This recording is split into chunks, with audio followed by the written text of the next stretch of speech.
మీరు ఏదో చెప్పాలనుకుంటారు? ఎస్ చెప్పండి.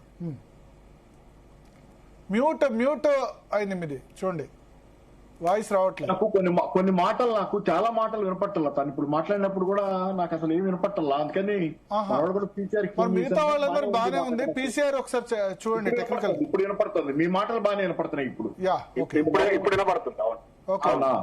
ఇందాక అదే ప్రాబ్లం వినపడలా మనకి, అదే జరుగుతుంది. ఏం జరిగిందో తెలియదు. చెప్పండి సార్. సో ఓవరాల్ గా మీకు హరీష్ రావు లేకపోతే కేటీఆర్ ఇద్దరు కూడా నిన్న లేరు సభలో. ఏమై ఉంటది కారణం? హరీష్ రావుకి సంబంధించి రేవంత్ రెడ్డి ఒక అలిగేషన్ చేశాడు, ఆయన సంఘ్ వాళ్ళని కలిసేందుకు వెళ్ళాడు భారతీయ జనతా పార్టీ. ఇది ఎట్లా ఉంటుందంటే గుడ్డు మీద ఏకలు బీకే వ్యవహారం లాగా మనం చేయకూడదేమో. ఎందుకంటే మామూలుగా కొంతమందికి ఇది కార్యక్రమంగా మారిపోయింది. ఇప్పుడు హరీష్ రావు గురించి ఎన్నిసార్లు వచ్చింది సార్? మీరు ఇందాక ఇంట్రొడక్షన్ లో స్పష్టంగా చెప్పారు కదా, బీజేపీలో తెల్లారి చేస్తున్నాడట్టు తెగ చెప్పి అదేమి జరగకుండా మళ్ళీ మామూలు అంత ఆయన. ఇప్పుడు నేను కూడా అదే చెబుతాను. ఇప్పుడు మిత్రులు చెప్పిందే నేను చెబుతాను, తిరుపతి రెడ్డి గారు చెప్పిందే నేను చెబుతాను. ఏముంది దానిలో? హరీష్ రావు ఉద్యమం నుంచి వచ్చినాడు సార్. అదేమి ఇచ్చి ఆషామాషి పార్టీ కాదు, వాళ్ళు ఉద్యమ పార్టీ.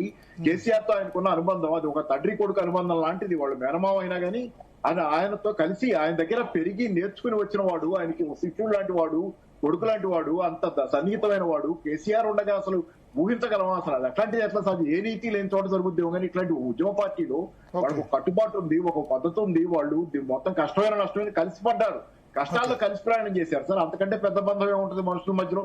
వాళ్ళు కష్టాల్లో కలిసి ప్రయాణం చేసిన వాళ్ళు, అన్ని కష్టాల్లో కలిసి ప్రయాణం చేసిన వాళ్ళు, అది పెద్ద బంధం.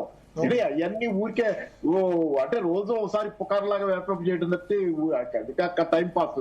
మనం ఎల్లో జర్నలిజం చేయకూడదు కదా. మనం అంటే మీడియా అంటే ఈ ఎవరైతే లేవనెత్తున్నారు ఇట్లాంటివి చేసి సమాజంలో కోల్పెట్టి టైం పాస్ చేస్తున్నారు, ఎందుకు మనకి వస్తాయంటే యూట్యూబ్ లో అది వ్యూస్ కోసం మనకి వస్తాయి. అతను వస్తే అది ఎందుకు మనకి వస్తుంది? నిజం అది పిచ్చెచ్చిపోతుంది జనానికి. ఇట్లాంటివి చూసి రోజు వస్తాయి, తెల్లారేసరికి అది ఉండదు మళ్ళీ.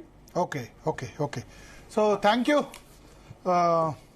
మొత్తానికి రెహనా, ఈ చర్చ నిన్న ఏదైతే ఉందో రేవంత్ రెడ్డి వర్సెస్ కేసీఆర్ సంబంధించి చాలా రోజుల తర్వాత కేసీఆర్ పబ్లిక్ అపియరెన్స్ జరిగింది. మళ్ళీ ఇంకా 4-5 రోజుల్లోనే రాబోతున్నారు కేసీఆర్. పార్టీ ప్లీనరీ వేదికగా తెలంగాణ భవన్లో సమావేశం అట, పార్టీ లీడర్స్ అందరితో సమావేశం.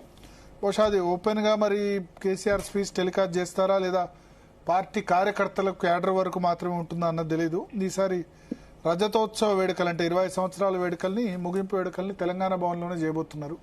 లాస్ట్ టైం ప్లీనరీ భారీ బహిరంగ సభ పెట్టారు. సో ఈసారి బహిరంగ సభ పెట్టట్లేదు, ఇక్కడే తెలంగాణ భవన్లోనే పార్టీ కార్యకర్తలకు దిశానిర్దేశం చేయబోతున్నారు. సో దానిలో మరి సంస్థాగత నిర్మాణం తర్వాత ఇతర అంశాలు, పెండింగ్ అంశాలు కూడా అన్ని డిస్కస్ చేసే అవకాశం ఉందని చెప్తున్నారు. చిన్న బ్రేక్ తీసుకుందాం. బ్రేక్ తర్వాత ఆర్టీసీ కార్మికులు